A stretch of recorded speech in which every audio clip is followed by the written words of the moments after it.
Hello and welcome from a very quiet OLA at the end of our second week of remote learning. Now, it's often said that OLA has a very much a family atmosphere, and I think that although we're separated at the moment, we are pulling together very much like a good family should. And this is shown through our consultation on the remote learning. You will have seen the survey that we sent out last week, and thank you very much indeed to all parents who contributed to that, because that's given rise to a great deal of discussion and consultation within the school, both within the leadership team and the heads of department and the wider staff. And the result of all that talking was the letter you received yesterday from Dr. Raynert showing what we're proposing for next week in terms of some tweaks to the remote learning in response to the survey answers. And we're hoping that this is going to further improve what we're offering to your children. And as we go by week, we'll continue to refine our offering. I suppose the pupils and students with the greatest anxieties at the moment are those in public exam groups. We've heard from quite a lot of you about how you're worried and very anxious about the whole situation. And of course, it's not particularly helped by the fact that we won't learn for a number of weeks exactly what the government is intending in this respect. Gavin Williamson yesterday wrote a letter to the regulator, who then responded, and they're about to enter into a period of consultation on how this will work. Well, we feel that we can't let the grass just grow under our feet with all this uncertainty. So at the moment, we are putting together a proactive plan as to how we will approach all this. And this can obviously be modified in due course by what comes out from the government. But clearly our students deserve to know what the plan is, and certainly there are things we can communicate to you, and we aim to do this next week.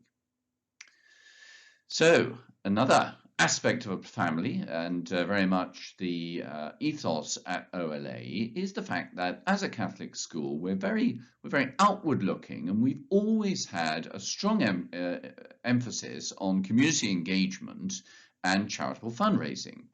And a lot of this has been done over the years through what we call our mission efforts, where year groups raise money for charity by doing all kinds of interesting and exciting things.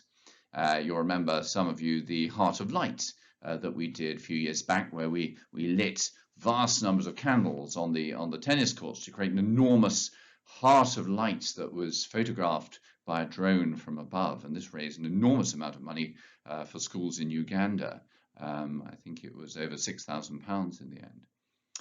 So we decided this month in January, where everybody's focusing so much on getting active, getting fit, and getting out there, to raise money for a charity that we have once raised money before. And this is a charity called Mary's Meals. And Mary's Meals is an amazing charity. It was created by a Scotsman called Magnus MacFarlane Barrow. You can have a look at his story on the website. But what Magnus and his team are doing is feeding more than 1.5 million, I think it is now, children all around the globe who, if they didn't get one meal a day, would not be able to access education. And Mary's Meals ensures that these children can get a meal and can therefore have enough energy to get into the classroom. So that's very worthwhile cause, and we felt it was worth supporting this month. And why this month? Well, because there's an initiative whereby all money raised for Mary's Meals this month will be doubled by the government. So the government will honour whatever money goes into Mary's Meals until January the 31st, and will double that. So what do you have to do? Well, Mr. Allen is leading on this, and he's set up a Just Giving page for OLA. You'll read all about it in this newsletter.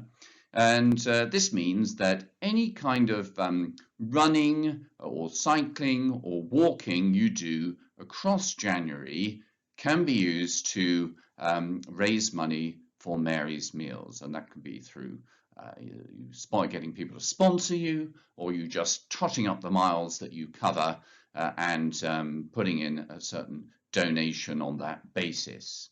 And that's the way it's going to work. Setting yourself an active challenge. And we felt this was particularly important and relevant in this time when there is a danger that we can all be rather static and not moving around nearly as much. So it will benefit our health as well.